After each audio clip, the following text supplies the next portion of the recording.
20 new people. So welcome in. My name is Carla Stevens. I'm the founder and moderator of Ageless Insights Truth Series. I'm a certified downsizing coach and a real estate agent who specializes in right-sizing and downsizing moves. We started this series to try to help you to be more informed and get information ahead of time. And I hope that everyone leaves here more informed, more equipped, and more empowered to make your plan A and your plan B whatever is best for you and your life. So that's our goal here. Today we're going to talk about senior living communities. So a lot of you were here last month, right, for our panel, and I read your feedback forms. And what I heard from you was that you really liked hearing from your peers. You like to hear their, we as professionals, I can stand up here and talk you through the logistics of moves or aging in place, and our education partners, we can all talk you through the logistics and even some of the emotional. But to hear from other people that have gone through it is priceless, right? To hear their personal experiences, because we haven't gone through these types of moves, but our panel today has. So what I have found is working with clients that are thinking about senior communities, they'll talk to me and they'll say, "Hey Carla, but what if I don't like it there? What if I get there and they tell me what to do with every minute of my time, and I want to be in control of my time?" And then there's my favorite. I went and toured, and everybody there is so old. And usually the people that are saying this to me are usually 89, 90. They're not like 60-year-old clients. But it's all in how you feel, right? It's all in how you wake up that day and feel. So, touring a senior community is not like touring a house. It's not like touring an apartment. You're looking at not just the structure and the location, but you're looking at the lifestyle. And when people ask me, what's the best community? I always say, there's not one best. It's the best for you and your lifestyle. And it's even more complex than that, because when we think about this move, let's be real what we're thinking about. We're thinking about where we're going to live the remainder of our lives, right? And that gets a little bit different when we think about it that way. So it's more complex than just a move to a home. And so our panel today is a two-part panel. First, I'm going to have some professionals come up. They're going to talk to you about how to make the most of your tour when you go on these tours. We offer tours here once or twice a year, but a lot of you tour on your own as well. And they're going to talk to you about what they wish you knew ahead of time before touring, what questions they wish you would ask while touring, and what you should be looking at when you're doing your tours. And then I'm going to ask them to leave the room. And then I'm going to bring up your peers that are living in these communities. There are people that have lived there 2 months, and people that live there for years. And we're going to hear from them what they like about it, what they wish were different, how they made their decision, and what they would change. Just get their advice for you. So during that moderated section, I do not take any questions. So that's why you have the notes in front of you to write down your questions, and then at the end, we'll bring all of our panelists back up, and we'll open it up to your questions, okay? So we'll go ahead. Oh, the one thing we're not going to cover today is the types of senior communities. We did that last year. We did that in September.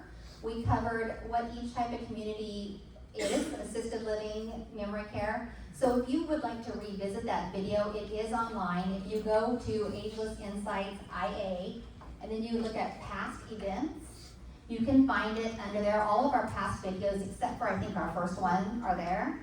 So you can find that video, and it's Should I Stay or Should I Go Part 2. And just so you know, on the back of your handout, it has that information on how to find that. We also have a YouTube channel that links to. And that's what we covered that month. So let's go ahead and welcome our professional panel up. You guys want to go ahead and come up and have a seat? So we had one person that was unfortunately unable to be here. So we have 3 in our professional panel. And I know they have lots of knowledge to get the job done.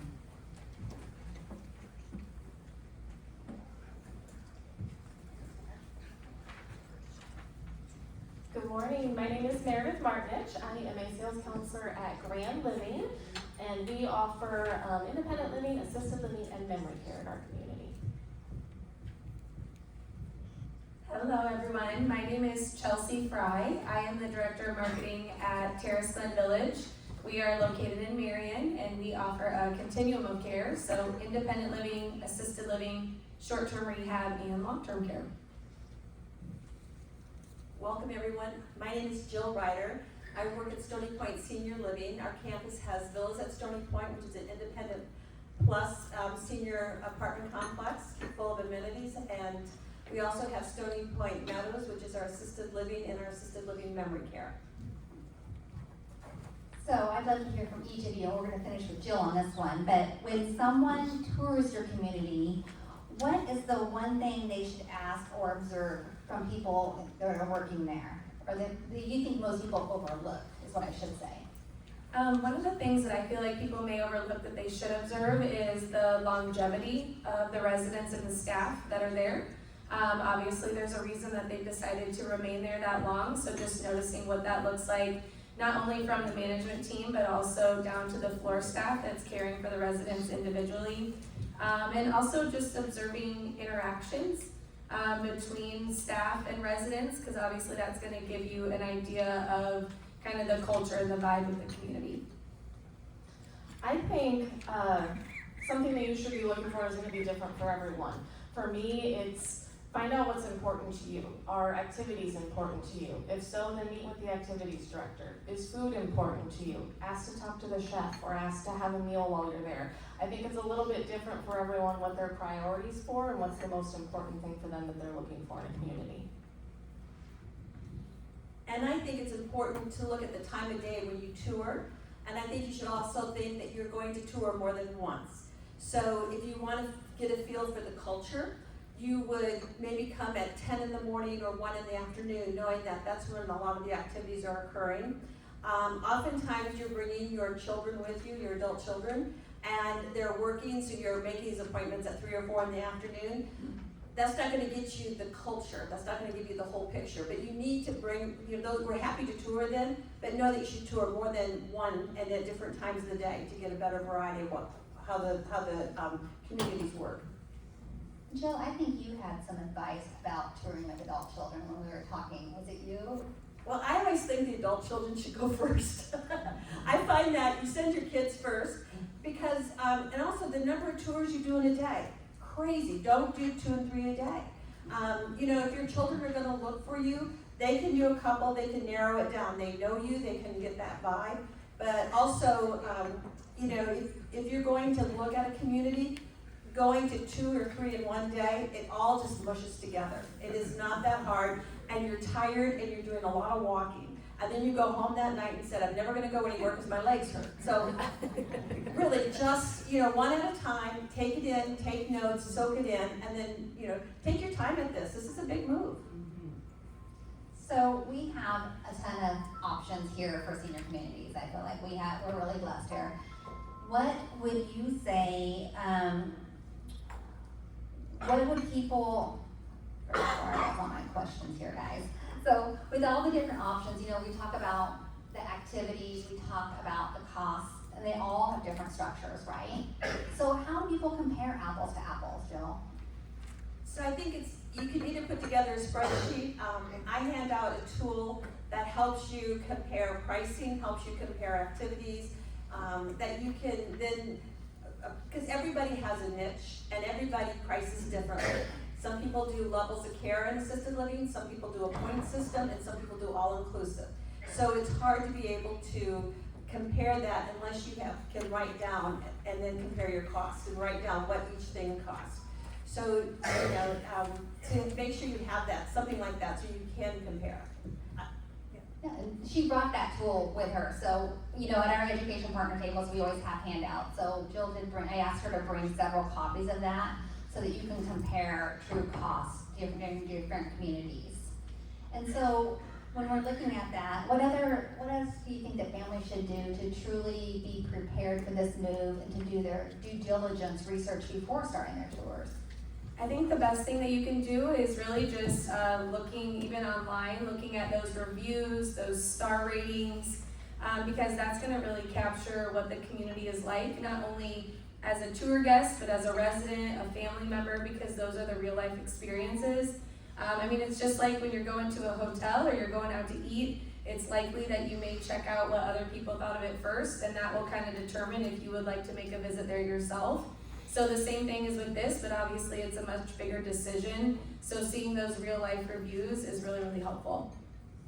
I think for me, as Jill mentioned, touring several times. This is a huge decision that you're making. It's going to be your home for the rest of your life. So coming, like Jill said, at several different times of the day, coming to try out an activity, coming and having a meal maybe with some residents. I think our panel that's coming up here would agree that they would be happy to sit with you and share their experiences with you and have a conversation and tell you exactly what they think of the community and what an everyday life looks like living there. And just to tag along with Chelsea, I think if you're not on Facebook and your children are or your friends are, look at these communities on Facebook, because that's where you're going to get a sense of the culture and what kinds of things you're doing, and if that's something you would do or not do. I agree. And you know, when we do our group tours, if you've gone on our group tours that we do, at the end of them I always say, okay, so your information never went to marketing. So choose one or two communities that you really felt like you'd like to know more about, and go ahead and contact their marketing department so that you can be on their list, and you should go to some events. You should go different times of day to different types of events so that you can really get a sense of what everyday life is like and see if it's a good fit. And I will add on the children perspective, I'll have several clients that their children will choose someplace and even put money on a wait list, and my client will go someplace different, because ultimately your children love you and they're trying to make good decisions for you. But just like them, you don't always know what they're going to want. They don't always know what you're going to want in a community. So don't be afraid to speak up for yourself and say, that's a lovely place, but I feel more at home here. Because ultimately you're the one living there, right? So, and speaking of wait lists, Chelsea, let's talk a little bit about wait lists. What are you seeing happening with like wait lists? How long are they? Yeah, I think the wait list will kind of depend on each community, but I think being proactive is going to be the best thing that you can do for yourself. Like we talked about, getting multiple tours, because every once in a while there'll be those, openings that you can take immediate advantage of. But the reality is, a lot of times people are, sadly waiting until that emergency happens, and then it's already too late, and you could be 6 months plus on that wait list, and ultimately you're picking a place that maybe you didn't necessarily want because we didn't get on that wait list sooner. So that's oftentimes kind of one of those problems, is people are finding a quick fix rather than doing their proper research, because they're being more reactive than proactive. So from professional experience, what do you see, what are the biggest mistakes you see people make when they're tours? What do you wish they would do differently? I think what Chelsea just said is people are waiting too long. They're not making a plan. Too many times people have an emergency come up where they need to make a move and they haven't gone to tour communities. Maybe their kids are going out and doing that looking for them and not picking maybe ideally what they want. So even if you're not ready to move yet, if you're going and doing those tours and getting a plan in place, so that way if an emergency does happen, your family knows your wishes of where you want to go to, or the rest of your family can help in those decisions and picking the right place for you. I also think that you need to get yourself mentally prepared. If you are looking at these communities and you're thinking maybe down the road, or you do put a deposit down on a wait list, then start getting yourself mentally prepared. What is that? What am I going to take with me? What do I need to do? How am I going to make myself physically and mentally ready for this? And there's a lot of articles out there, there's a lot of help out there, but those are things that you've got to, so when that call comes, that the apartment is ready, you're ready. Anything to add to that, Chelsea? I think the only other thing was just kind of back to the research side of things, and being kind of doing that ahead of time, because then you are finding a solution that actually fixes most, or if not all, of the problems that you're looking for. Because kind of back to making that quick fix, it might solve one of your issues that you were looking to solve, but it's not going to solve everything if you kind of don't know all of the information prior to. So we're gonna end with one question. So when you see residents move in, what do you see them having challenges? What do they struggle with? What's the challenge that you see time and time again? A big challenge I feel like I've seen is just people understanding how this is going to be overall helpful for them and realizing adjusting to a community. A lot of times you will see people having like a loved one or a family friend help them like as a caregiver or a support system, but understanding that not only solves the problem for them getting the care from the community, but that loved one or family member can go back to truly being the friend. They can truly be the daughter or the kid, so you're getting more quality time also when you're moving into a community. I also think you do have to be mentally prepared yourself, but don't be afraid to get help. Don't be afraid to reach out to a counselor to help you to talk to them, because sometimes talking to your children or your relatives, you're going to hear the same answer over and over again. Sometimes it's not hard. It's okay to talk to somebody else and get some ideas of how to settle in and be patient with yourself. You don't have to do every activity the day when you move in. So give yourself a little grace. I think for me, it's the common phrase of being comfortable, being uncomfortable. Everything is going to be new for you, and being open to new experiences, new activities. Maybe you've never played Wii bowling before, but it might be your new favorite thing. The other thing is being open to the other residents wherever you move to. These people have all gone through the same experiences. They've had the same feelings. They've been scared. They'll talk to you. They've been there, and it's kind of like an immediate way to make friends with someone, that knowing that you're not the only one that has been in this position. I think I agree. Just having a team, I always tell you guys, downsizing is a team sport. Because whether that team's family, friends, your new community, be sure to reach out and trust in your team to support you through that. So thank you for your input, and then we'll bring you back for questions and answers. But now I'm going to have you exit the room so we can talk to the residents. I thought about having someone come in and escort them out. But thank you. All right, you guys want to come on up for resident panel whenever you're ready?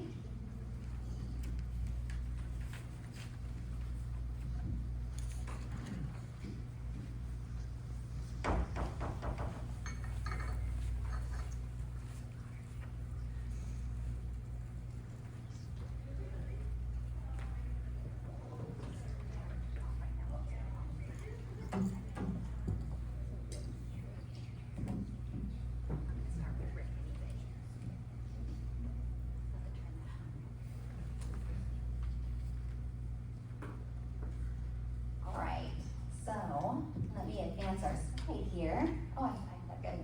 Okay, so this is our resident panel. And first of all, I want to thank all three of you for coming up here and braving this, because I know this is hopefully you know a few faces here. But isn't it great that they're willing to come up here and do this for you guys, because it's intimidating. So we're going to start by having each of you just introduce yourselves, tell us where you live, and what ultimately made your decision to make that change and that move? Good morning. My name's Rick Mason. My home is at Aura Independent Living, and a lot of factors went into our choice with the timing of it. I'd initially begun to look at senior living for my father, who's now 91 years old. And he was not ready to make the move, but as I looked at communities, I used the word property, and our executive director gets mad at me because we're a community. But I realized that it fit our needs, because my wife and I were living in a 4,800 square foot home on 1 acre, and we spent all of our time taking care of the house and the property, and that's not what we wanted to do after we retired. We wanted to travel, we wanted to be involved with a lot of other social activities, and we realized that independent living was a good step for us, so that's how we made our decision. So, and what's unique about Rick is your wife is still working. That's true. My wife is, I'll tell you the joke that I tell everyone. She's the administrative assistant to the principal at a middle school. So clearly, it's better to go spend the day with 12 to 14-year-olds than to have to live with me. So that says everything you need to know right there. But it's worked out really, really well. The community has made some concessions. They actually make her lunch for her every day and she takes it off to work. It's just been a very, very smooth and easy transition for us. Hi, I'm Pat Ream. I live at Terrace Glen Village. And before COVID, all my friends, we went to all the nursing homes, not the nursing homes, the facilities. And then the Dre show came and it ruined my condo, and so it took a year to get fixed up and stuff. And that's when I decided I'm not gonna go through this again. I'm moving in and I love it. My name's Judy Soluri, and I'm at Grand Living at Indian Creek.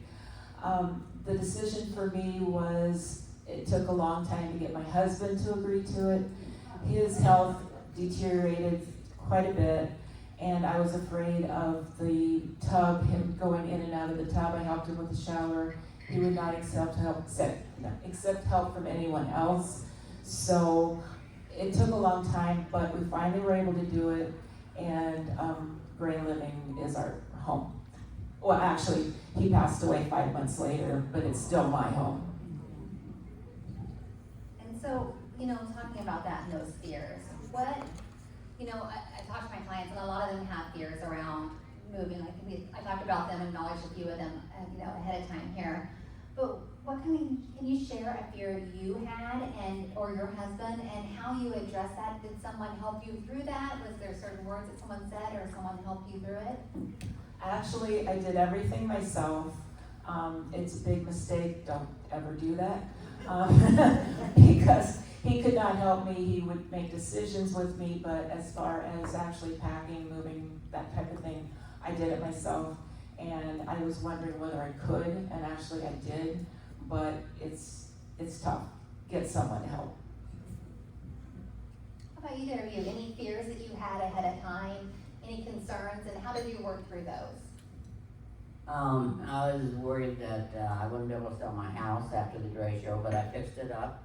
I did my pros and cons of everything, and my kids helped me, and I just decided I'm gonna wait. I'm gonna do it before I can't. Proactive. Yeah. Same question? Same question. Same question. I really didn't have any fears because I was retired, my wife wasn't, so I had more time to think it through, look at the facilities, but my wife had one big fear.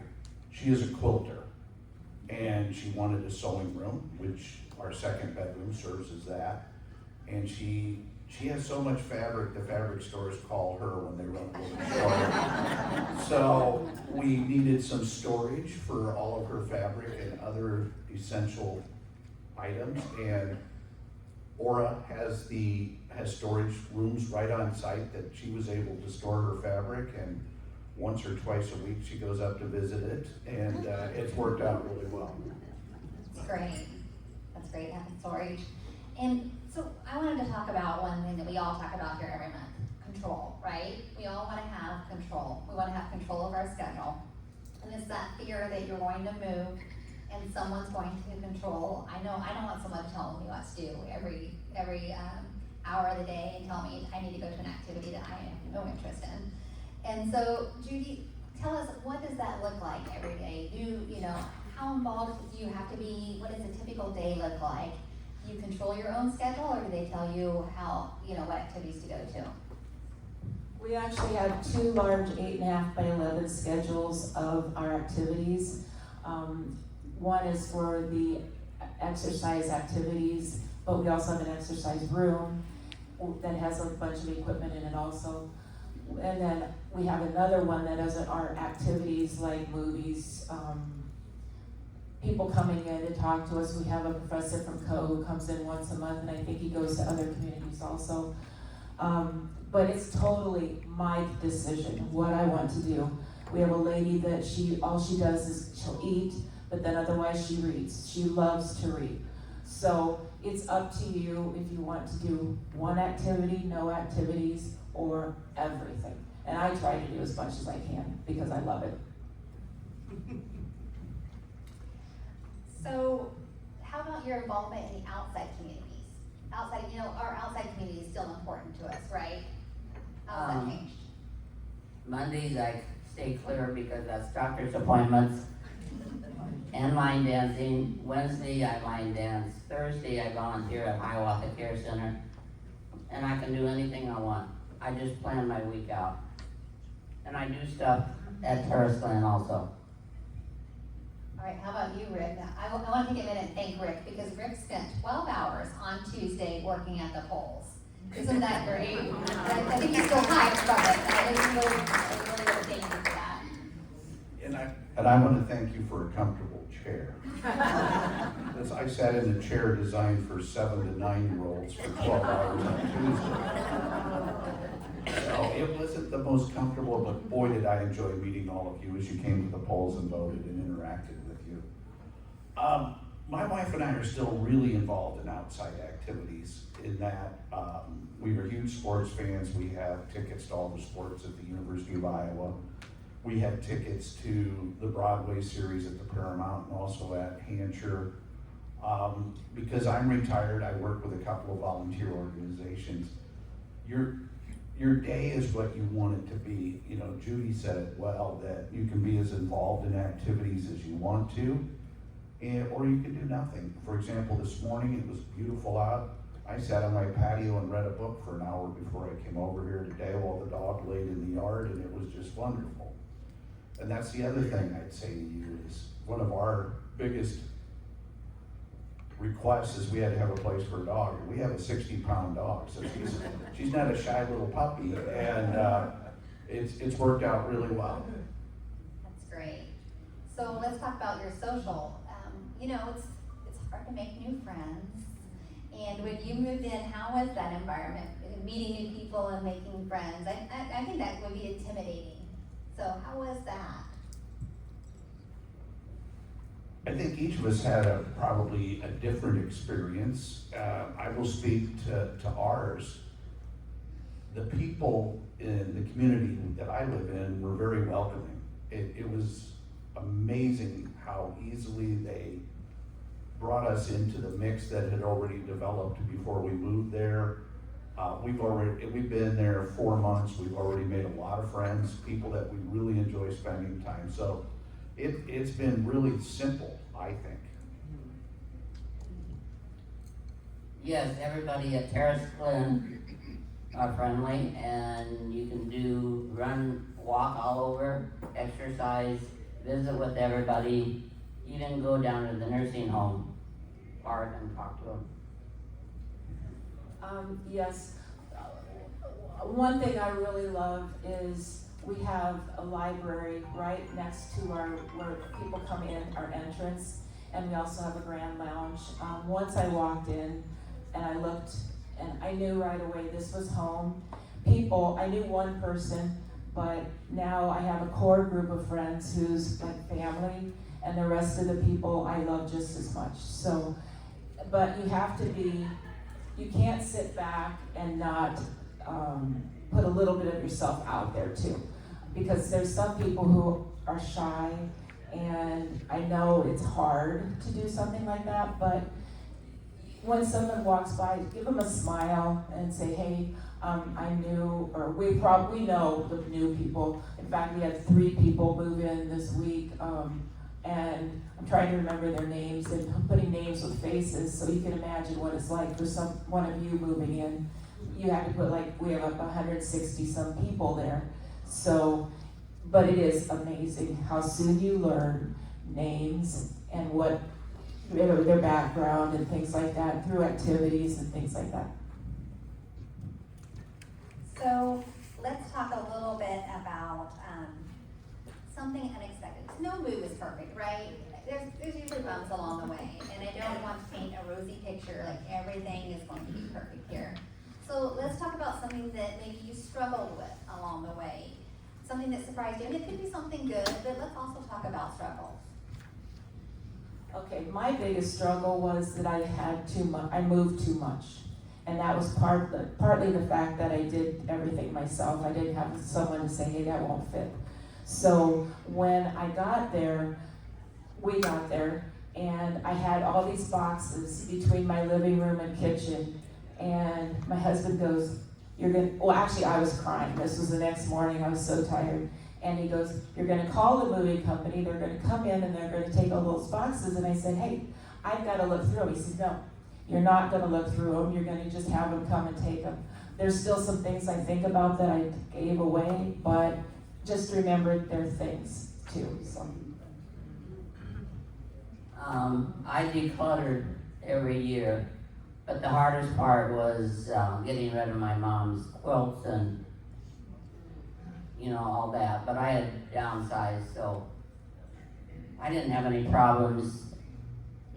I was just afraid not to sell my house, but I did in 6 hours, so.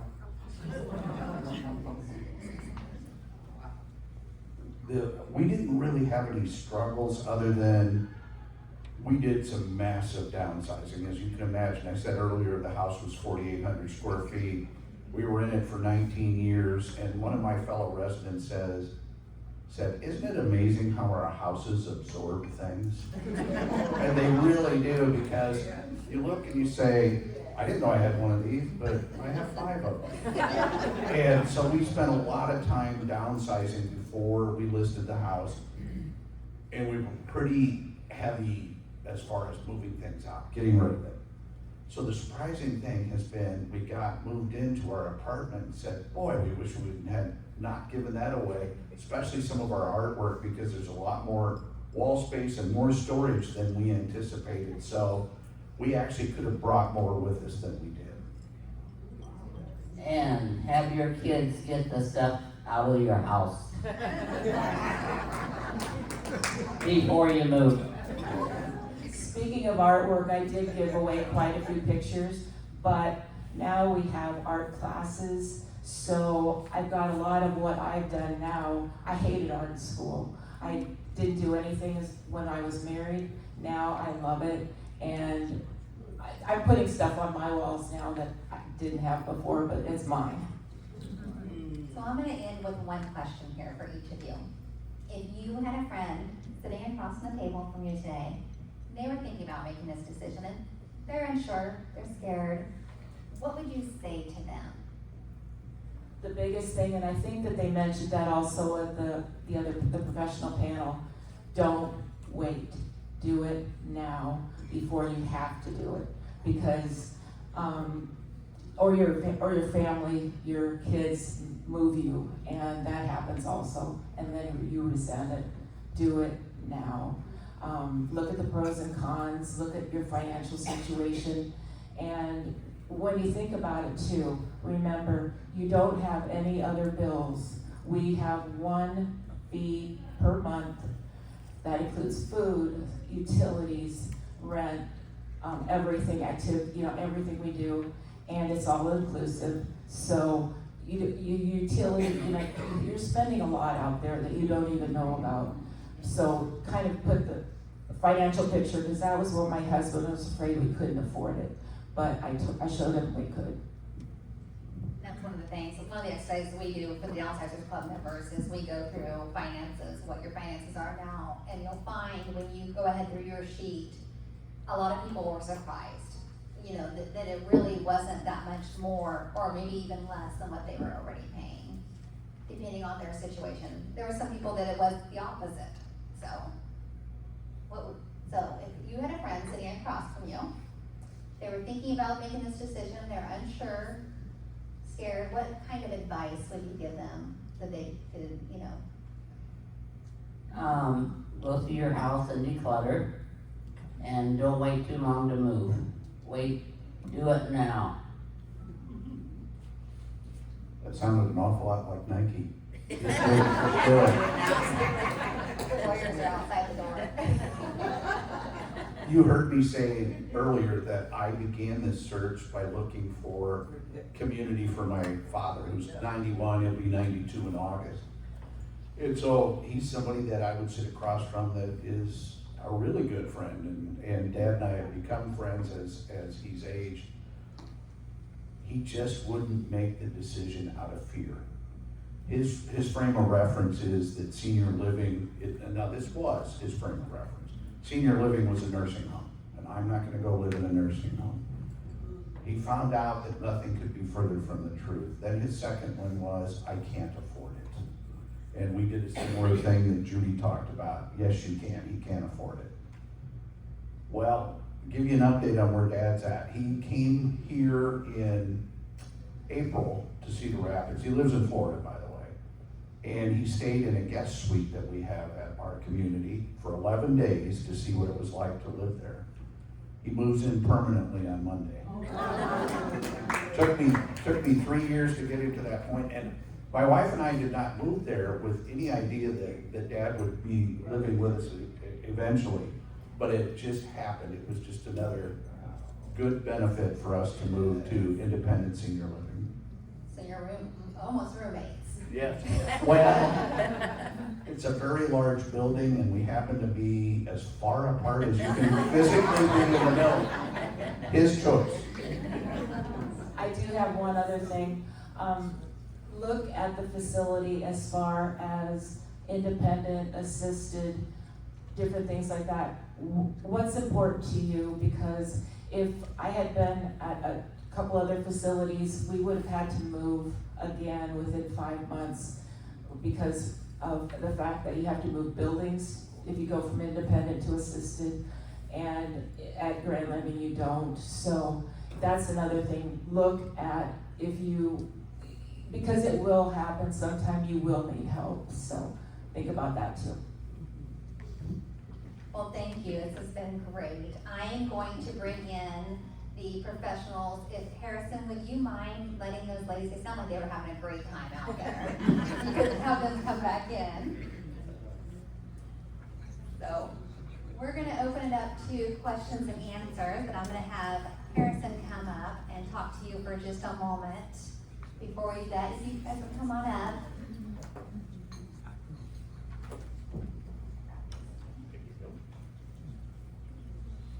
So Harrison is one of our education partners with Heritage Area on Aging. I'm going to give him a few minutes to talk, a couple minutes here, 30 seconds. And then he's going to be our mic runner for the day. So if you have a question, I want you to, while he's talking, I want you to think about your questions.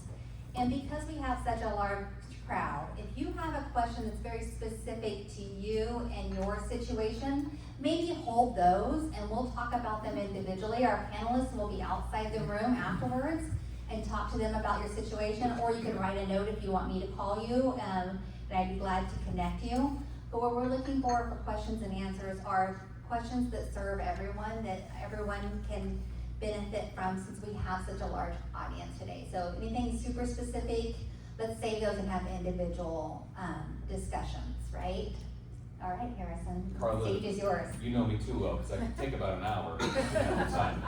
Two things I want to call out. One is that June 15th, so in a couple weeks, it's World Elder Abuse Awareness Day. If you are concerned about your physical safety as an older adult, or your financial situation, worried about yourself or somebody you know, there is help out there for you. You can talk to Heritage, grab one of our business cards on the way out, or really everybody here in this room is an excellent advocate for you, so please talk to somebody if you're worried. Number two is that I do want to call out Carla and tell her thank you. As a nonprofit organization, Heritage has a very, very small marketing budget because all of our work, all of our funding goes back into our mission work, and so Carla lets me be here out of her kindness and generosity, so thank you very much, Carla. So as we ask questions, anybody that has a question, you can ask any of our panelists up here, any question you want. Anything? Oh, we have some over on this side, Harrison.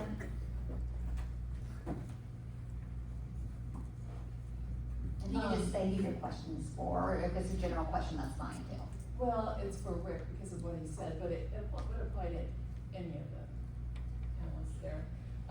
You had said that you felt like you maybe downsized too much, that there were things that when you got with your move, you thought, oh, I kind of missed this item, or I can use this item. So what would you have done, or what do you think is, the communities provide that could help you identify things that you have? Did everybody hear that okay? Or So- did I make any sense whatsoever? No, it made sense. The microphones, you have to have them right up by your mouth. Yeah. So her question was, Rick had mentioned that he wished that, he had a few items that he wished he would have still had, that he downsized. And so she wanted to know what support there is in the community to help you through that process to ensure that doesn't happen. Did I get that right? Yes, or questions to ask yourself. Or questions to ask yourself, right? If he had to do over again. That is a really good question, by the way. And I think the biggest thing that I would do differently now that I know that there's help out there is we did all of the downsizing on our own. And my wife and I are when we take on a task, we're all in. And so our task was downsizing, so we really went after it. And I think the other thing we should have done a better job of measuring all the storage areas and the wall space that we would have. Because again, we just kept thinking in our head, 4,800 square feet to 980 square feet, 1/5 the size. And it just got in our minds that it isn't gonna fit. Well, it does. It is, and every once in a while I get the look that we should have brought that. And I know.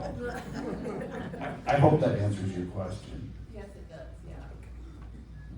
I was wondering if, I know a lot of communities provide transportation. Have any of the residents utilize that for doctor's appointments or outside activities? We actually have 3 vehicles. We have a large shuttle bus, we have a van, and we also have a limo. So we have a wonderful transportation system. They have had to limit it Monday through Wednesday to just medical appointments, and then Thursday, Friday, and I believe Saturday, they will take people places. They also have a sign-up sheet where they do take people to like they alternate Fairway, Walmart, and I can't remember where else. They go to the library. We do have outings, a lot of outings. In fact, I think we're going to the play at Theater Cedar Rapids, Noise is Off on the 14th. So we have a lot of things that we use the transportation for. Any other questions out there? If I could just add to that one. A month after we moved in, I had to have knee replacement revision surgery, which is just a joy. And 2 things really helped by living at an independent living facility. Number 1, they had physical therapy on site if I chose to use that. I did not because I had a long-term relationship with a physical therapist clinic, but I did use the limousine service to take me to and from appointments, so it was really beneficial. I have 2 questions. We have a cat. Do most facilities allow you to bring a pet? And also, I enjoy cooking. Are there places that allow you to continue to cook, or do most facilities require you to eat the meals there? I'm gonna have each of you answer one of these. Yeah, so at our community, we would allow we are pet friendly, so most places will have a pet fee, so you just wanna ask about that prior to. So like as an example, ours is $500 and it's non-refundable. But you would be able to have your pets in both our independent and assisted living. The only area we wouldn't be able to is the long-term care, just because the resident would have to be able to properly care for that pet. And then the other question. I'll have Jill Oh, go answer as ahead. well. Kitchen services, and I think that just goes, from independent, you're probably gonna have full kitchen. In assisted living, it's gonna vary, so you just really need to look at that. A lot of assisted livings will have a kitchenette, some do have a full kitchen, and so you can make a decision based on that. And most of them are pet friendly. I was gonna say, we are pet friendly. You can have 2 cats or a dog up to 25 pounds, and then, as Jill mentioned, both our independent and assisted living have full kitchens in them. Oh, wait, we have a question up front here. And I will add that, you know, I found from working with people, everyone thinks you're gonna cook a lot, and then you move, and you don't cook very much. And so I've seen several communities moving to smaller kitchens, because what they're finding is you end up using your square footage for other things besides cooking, and it's better used elsewhere. We have a question up front here. I have a question. As the residents move from level to level, like from independent to assisted living and then nursing home, what do you do when they run out of money? Can they still stay there when they run out of money? And we're gonna keep this very general and say, because different communities have different policies, so I'll let you answer just a general. Yeah, so you want to specifically ask that community if they are accepting Title 19 or elderly waiver or Medicaid. So, and that's going to be based on the level of care. So in long-term care, it would be Medicaid. In the assisted living setting, it would be elderly waiver, Title 19. Sometimes people will have a financial requirement that you have to pay a certain amount of funds prior to utilizing that benefit. Otherwise, that would all kind of be through DHS that you would be going through that process. But definitely ask specifically at a community, and typically that community will help you walk through when that time comes. And also, we have a community that will, based on your income and the square footage of an apartment, you might get a better pricing. So that might help stretch those healthcare dollars out a little longer. So those are things you need to have on your list of questions to ask. This is related to that. I have a two-part question. The first is there assistance when you do shop and you do buy groceries to carry those items to your apartment? And the second question is, how receptive is the community to having overnight grandchildren stay? So, I think your mic's off, but I heard you, Sylvia. So, the first question I heard was, you know, grocery delivery, right? Or shopping delivery. Let's say they take you out for a shopping day.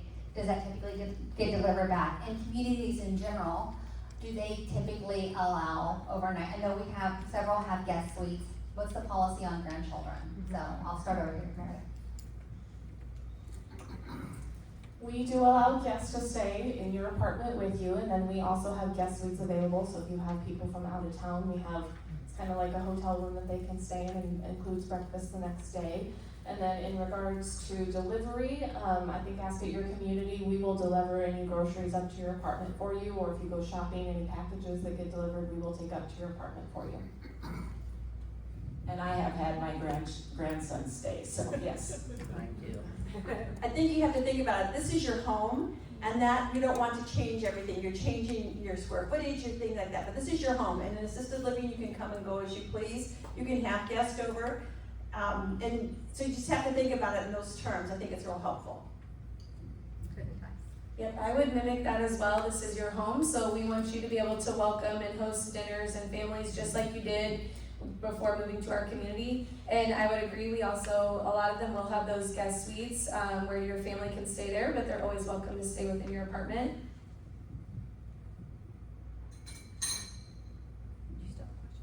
Oh, yes, we have one here. Question about that other one. Yeah, although I forgot my train of thought because of that one. So, with that, is there a cost at most places for the guests? I would assume so, and then. So there, I'll ask them. Ask them both and now. Oh, okay. And then the other one was about, the Title 19, asking about how would things be covered, at the end, and can they change over time? Like how often do those costs change? Okay, so how often, so we're gonna talk a minute about, is there a fee to having your groceries bought? I'm not gonna answer that, there's not a fee to that. No, I was Right. talking about Title 19. But then the Title 19, that's an individual question with a representative from Medicaid, that they can walk you through all of that. And then your third part was, how often do prices change? So let's talk about that. How often do prices change, and by what percentage? Yeah, so that's something as communities always want to be very transparent about. Obviously, funds are the driver of everything. So personally, I know like at our community, we reassess it biannually, but I would say you can always pretty much guarantee at least annually you would be seeing some sort of increase. We all even kind of communicate together. We get idea of pricing of our competitors who offer like services, the cost of living, the wages to keep our incredible staff at our communities, and that is going to identify if there's a need for that increase. Personally, in our communities, we have to give at least 30-day notice to when that increase would take place. And I think last year, as we all, in the communities, it's funny, because you go to a community, you don't want to tell us, oh, I was at Terrace Glen or I was at Grand Living. We know, you can tell us, it's okay. We are very lucky in Cedar Rapids to have great places to stay, but I think last year when we were doing our price comparison, you could see increases anywhere between the 5 to 10% range. And typically that's an annual. I would say same thing, ours is an annual increase, so that's something you definitely wanna ask when you're going places, is how often they have that increase. And I would say, yeah, anywhere between, I would say 4 to 10% is probably gonna be average. So in relation to that, I was listening to NPR the other day and I heard a statistic.